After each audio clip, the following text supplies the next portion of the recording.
মানব পাচার মামলায় এবার উত্তর ২৪ পরগনা থেকে দুজনকে গ্রেপ্তার। বনগাঁ থেকে এনআইএর জালে দুই অভিযুক্ত। মানব পাচার চক্রে গ্রেপ্তার অমল কৃষ্ণ মণ্ডল এবং আমির আলী শেখ। দুই অভিযুক্ত বনগাঁ থেকে এনআইএর জালে, তাদের নাম অমল কৃষ্ণ মণ্ডল এবং আমির আলী শেখ। মাস কয়েক আগে ভুবনেশ্বরে এক নাবালিকাকে উদ্ধার করে ওড়িশা পুলিশ। অবৈধভাবে সীমান্ত পার করে নাবালিকাকে ভারতে নিয়ে আসা হয়েছিল, এমনই খবর পুলিশ সূত্রে। আর সীমান্ত পার করার পর নাবালিকাকে কলকাতা হয়ে পাঠিয়ে দেওয়া হয় কটকে। বিস্তারিত জানবো আমাদের প্রতিনিধি আবির দত্ত রয়েছেন আমাদের সঙ্গে। আবির, ইতিমধ্যে দুজনকে গ্রেপ্তার করা হয়েছে, কি কি অভিযোগ তাদের বিরুদ্ধে, কিভাবে এই চক্র কাজ করতো? দেখো, তোমাকে জানাই, মানব পাচার চক্রে কিন্তু ইতিমধ্যে গ্রেপ্তার করা হলো দুজনকে পশ্চিমবঙ্গ থেকে। জাতীয় তদন্তকারী সংস্থা তারা গ্রেপ্তার করলো। গতকালই আমরা দেখেছি যে বেঙ্গল এসটিএফকে সঙ্গে নিয়ে তারা উত্তর ২৪ পরগনার বেশ কয়েকটি জায়গায় তারা যান, বনগাঁ সীমান্তবর্তী অঞ্চলে, পেট্রোপল অঞ্চলে এবং মধ্যমগ্রামেও। এবং এই যে তারা তল্লাশি অভিযান চালায়, সেখান থেকে যেটা জানা যাচ্ছে যে দুজনকে ইতিমধ্যে গ্রেপ্তার করা হয়েছে, অমল কৃষ্ণ মণ্ডল এবং আমির আলী শেখ। দীর্ঘ জিজ্ঞাসাবাদের পর তাদেরকে এনআইএ দপ্তরে নিয়ে আসা হয় এবং তাদের কাছ থেকে কিন্তু কয়েক লক্ষ টাকা, প্রায় বলা যাচ্ছে আনুমানিক প্রায় ৩০ লক্ষ টাকার মতন ট্রানজাকশান তাদের পাওয়া গিয়েছে এবং বাংলাদেশে বিভিন্ন সেই ট্রানজাকশান হয়েছে, এমনটাই কিন্তু জানা যাচ্ছে। এমনকি এই যে দুজন, যাদেরকে যে তদন্তে ভুবনেশ্বর থেকে এনআইএর টিম আসে, মূলত যেটা জানা যাচ্ছে যে এই তদন্ত মূলত 2024 সালে 23শে নভেম্বর মধুপাটনা থানাতে এই লজ হয় এবং পরবর্তীকালে সিডব্লিউসি এর রেকমেন্ডেশনে এনআইএ ঘটনা তদন্ত নেয়। ইতিমধ্যে আমরা একবার কথা বলবো, এনআইএ স্পেশাল পিপি আমাদের সঙ্গে রয়েছেন। দুজনকে গ্রেপ্তার করে নিয়ে আসা হয়েছে, আজকে ট্রানজিট রিমান্ডের আবেদন। মূলত কি কি আবেদন আপনাদের তরফ থেকে ছিল, কি অভিযোগ এদের বিরুদ্ধে? এদের বিরুদ্ধে হিউম্যান ট্রাফিকিংয়ের অভিযোগ আছে এবং সেই সঙ্গে পক্সো অ্যাক্টের অভিযোগ আছে। গতকালকে দুজনকে অ্যারেস্ট করা হয়েছে দুটো বিভিন্ন লোকেশন থেকে, on the basis of tower location of the mobile phones. তাদেরকে পাওয়া যাচ্ছিল না। এনআইএ কলকাতা ব্রাঞ্চের সহযোগিতায় এদেরকে অ্যারেস্ট করা হয়েছে এবং 4 দিনের ট্রানজিট রিমান্ডের জন্য আজকে কোর্টে আবেদন করা হয়েছে। কোর্ট 4 দিনের ট্রানজিট রিমান্ড মঞ্জুর করেছেন। আমরা কথা বললাম এনআইএ স্পেশাল পিপির সঙ্গে এবং তোমায় জানিয়ে রাখি যে এর আগে যে অভিযোগ উঠে আসে, বেশ কয়েকজনকে গ্রেপ্তারও করা হয়েছিল। দেখা যায় রাজস্থান থেকে একজনকে গ্রেপ্তার করা হয়েছিল স্থানীয় থানার তরফ থেকে এবং ভুবনেশ্বরের কাছে, কটকের কাছে, সেখানে যেটা জানা যাচ্ছে যে সেখানে এই মধুপাটনা থানার অঞ্চলের একটি রাস্তা, সেখান থেকে এক নাবালিকাকে প্রথম পাওয়া যায়। তাকে বাংলাদেশ থেকে এখানে প্রলোভন দেখিয়ে নিয়ে আসা হয়, কাজ দেওয়ার নাম করে প্রস্টিটিউশন বা তাকে বিক্রি করে দেওয়ার একটা ছক ছিল এবং এই চক্রটা একটা বড় চক্র। সেটা জানার জন্যই পরবর্তীকালে তার যে রিপোর্ট মহিলা কমিশনের তরফ থেকে দেওয়া হয়, সেই কমিশনের ভিত্তিতে বা সেই রিপোর্টের ভিত্তিতে, কমিটির যে রিপোর্ট, সেই রিপোর্টের ভিত্তিতে তদন্ত নেয় এনআইএ।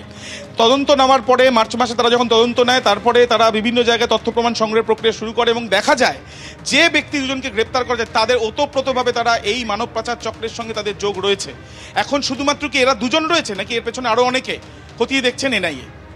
ধন্যবাদ আবির। পাঁশকুড়া হাসপাতালে কংগ্রেসের প্রতিনিধি দল, হাসপাতালের আধিকারিকদের সঙ্গে কথা প্রদেশ কংগ্রেস সভাপতি শুভঙ্কর সরকারের। শনিবারই হাসপাতালে যান জাতীয় মহিলা কমিশনের সদস্য অর্চনা মজুমদার।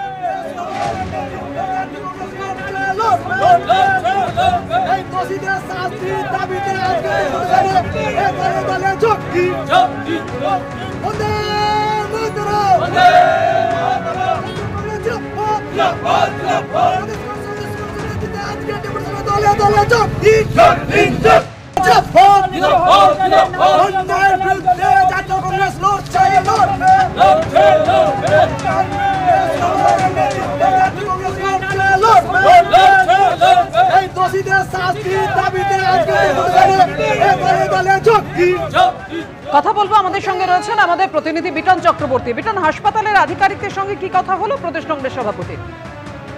দেখো, তুমি জানো পাঠিয়ে যে এই পাঁশকুড়া সুপার স্পেশালিটি হাসপাতালে গত রবিবার কিন্তু সেই ভয়ঙ্কর ঘটনাটি ঘটে এবং সেক্ষেত্রে এক স্বাস্থ্যকর্মী কিন্তু অভিযোগ করেন তাদের ধর্ষণে এবং সেই ঘটনার পরবর্তীকালে কিন্তু আজকে প্রদেশ কংগ্রেস সভাপতি শুভঙ্কর সরকারের নেতৃত্বে একটি প্রতিনিধি দল তারা হাসপাতালে আসেন। তারা হাসপাতালে এসে কিন্তু আধিকারিকদের সঙ্গে কথাবার্তা বলার চেষ্টা করেন, কিন্তু সেই সময় সুপার ছিলেন না। সুপারের সঙ্গে তিনি টেলিফোনে কথাবার্তা বলেন এবং সেই বিষয়ে কিন্তু শুভঙ্কর সরকার রীতিমতো উষ্মা প্রকাশ করেন, কেননা সেই রকম কোনো মাপের কোনো আধিকারিক সেখানে ছিলেন না। কেন ছিলেন না, এবং ডাক্তারও অপ্রতুল ছিল, ফলে কেউ যদি ওই সময় কোনোভাবে অসুস্থ হয়ে পড়ে সেক্ষেত্রে কি করা যাবে সেই নিয়ে তিনি প্রশ্ন তুলেন। পরবর্তীকালে কংগ্রেস কর্মী যারা ছিল তারা কিন্তু রীতিমতো বিক্ষোভ দেখান। এরপর শুভঙ্কর সরকার যেটা দাবি করেন যে এই যে জাহির আব্বাস খান, যিনি কিন্তু ধর্ষণ কাণ্ডে অভিযুক্ত হয়ে গ্রেপ্তার হয়ে রয়েছেন, তার উপরে কিন্তু প্রভাবশালীর হাত রয়েছে, সেই জন্যই কিন্তু তার বাড়ন্ত, এবং তিনি পরবর্তীকালে থানার যে আধিকারিক রয়েছেন পুলিশে তাদের সঙ্গে কথাবার্তা বলছেন। এবং ধন্যবাদ তোমায়। আপনারা জানেন পাঁশকুড়া হাসপাতালের ধর্ষণ ঘিরে তোলপাড় গোটা রাজ্য। আজ কংগ্রেসের প্রতিনিধি দল যায় হাসপাতালে, আধিকারিকদের সঙ্গে কথা বলেন প্রদেশ কংগ্রেস সভাপতি শুভঙ্কর সরকার। মানে একজন ডাক্তারবাবু যিনি অ্যাসিস্ট্যান্ট সুপার হবেন, অ্যাডিশনাল সুপারিনটেন্ডেন্ট হবেন, তিনি যাতে, তার কারণ আপনি নেই, আপনি ভাবুন, no one is the custodian of this hospital, which is very detrimental for the as a whole of the patient and Dr. Babu. ডাক্তারই যদি এখন কোথাও ডক্টর গুপ্তা যদি এক্ষুনি আক্রান্ত হন, who will take care for him? দেখুন,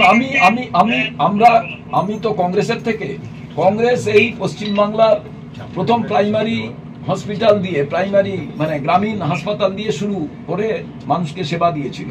আমি কোনো ডিস্ট্রাকশন চাই না, আমি কোনো অসভ্যতা চাই না, আমি কিন্তু কনস্ট্রাকটিভ জিনিস চাই অ্যান্ড পার্মানেন্ট সলিউশন চাই, এবং এর যাতে দৃষ্টান্তমূলক সাজা হয় ফ্রম ইউর এন্ড, কারণ এফআইআর সেকশন এটা বড় ইম্পর্টেন্ট।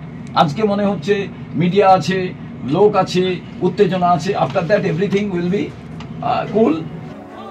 পাঁশকুড়া সরকারি হাসপাতালে ধর্ষণের অভিযোগ ঘিরে তোলপাড়। আজ কংগ্রেসের প্রতিনিধি দল গেল হাসপাতালে, আধিকারিকদের সঙ্গে কথা বললেন প্রদেশ কংগ্রেস সভাপতি শুভঙ্কর সরকার।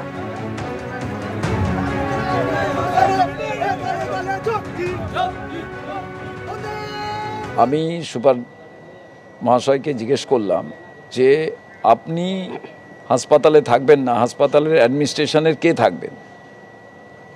তো ডেপুটি সুপার একজনের থাকা প্রয়োজন, যিনি ডাক্তারবাবু। অ্যাসিস্ট্যান্ট সুপার আছেন যিনি ডাক্তারবাবু নন, যারা প্র্যাকটিসের মধ্যে নেই, মানে ডাক্তারবাবুই নন, তারা অফিসের এমনি কাজ দেখেন। একজন তিনি ছুটিতে আছেন, আর একজন আজকে তিনিও ডিউটিতে আসেননি। এবার আমি মনে করি যে এখানে ডেপুটি সুপারের একটি পদ ইমিডিয়েটলি দেওয়া প্রয়োজন, কারণ পুরো 7 দিনই ডিউটি করবেন একজন মানুষ, এটা তো হতে পারে না। অল অফ এ সাডেন যদি হয়ে যায় তাহলে নয় বোঝা যায়, কিন্তু ধারাবাহিকভাবে এখানে যে অত্যাচারের কথা শোনা যাচ্ছে, তাহলে সেই যে কন্ট্রাক্টর, সেই কন্ট্রাক্টরের তাদেরও দায়িত্ব আছে। একজন দুম করে খারাপ কাজ করতে পারে, ভালো কাজ করতে পারে, এটা দুম করে কেউ হঠাৎ করে সেই দায়িত্ব বা সেই রেসপন্সিবিলিটি নিতে পারে না। মনে করছি যে টোটাল একটা সংগঠিত অপরাধ এখানে চলছে। এই সংগঠিত অপরাধের বিষয়টি কিন্তু আরজি করে ছিল। আরজি করে বলা হয়েছিল ওই ডাক্তার বোনটি লালসার শিকার, লালসাটাকে সামনে রাখা হচ্ছিল, যৌন নিগ্রহণটাকে সামনে রাখা হচ্ছিল। আসলে পেছনে বড় সংগঠিত যে অপরাধ ছিল তাকে ধামাচাপা দেওয়ার জন্যই এই লালসার কথাটা বারে বারে বলা হচ্ছিল, যেটা আমরা বলতে চাইছি লালসাটাই প্রধান কারণ, না এর পেছনে কোনো সংগঠিত অপরাধকে ধামাচাপা দেওয়ার ঘটনা। আপনারা শুনলেন প্রদেশ কংগ্রেস সভাপতি শুভঙ্কর সরকারের বক্তব্য। পাঁশকুড়া হাসপাতালে কংগ্রেসের প্রতিনিধি দল যায় এবং প্রদেশ কংগ্রেস সভাপতি শুভঙ্কর সরকার হাসপাতালে সুপারের সঙ্গে ফোনে কথা বলেন। কেন তিনি নেই হাসপাতালে তা নিয়ে প্রশ্ন তুলেছেন তিনি। শনিবারই হাসপাতালে যান জাতীয় মহিলা কমিশনের সদস্য অর্চনা মজুমদার। অর্চনা মজুমদার দাবি করেন অভিযুক্তের বিরুদ্ধে মুখ খুলেছেন অনেকেই। জাহির আব্বাস খানের বিরুদ্ধে অত্যাচারের অভিযোগে মুখ খুলেছেন হাসপাতালের 41 জন মহিলা। হাসপাতালের সুপার ও কর্মীদের সঙ্গেও কথা বলেন অর্চনা মজুমদার।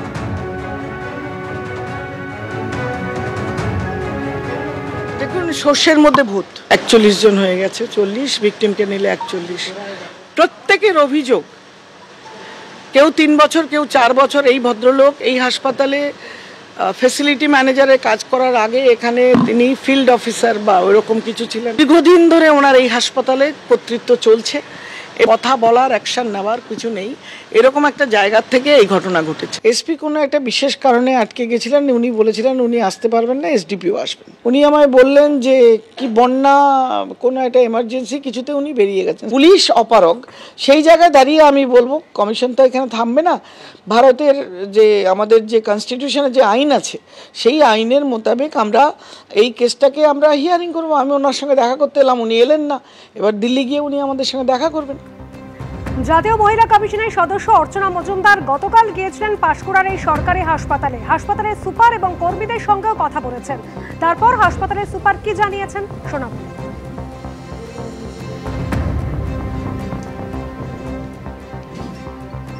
ম্যাডাম তো যেটা বললেন বাকি এমপ্লয়িরা সবাই বলেছেন, কোনো কারণেই উনি এমনভাবে চাপে রাখতেন ওনাদেরকে, আমাদের কাছে আসলেই ওদের হয় কোনো বিপদ ঘটবে, তা নয় চাকরি থেকে।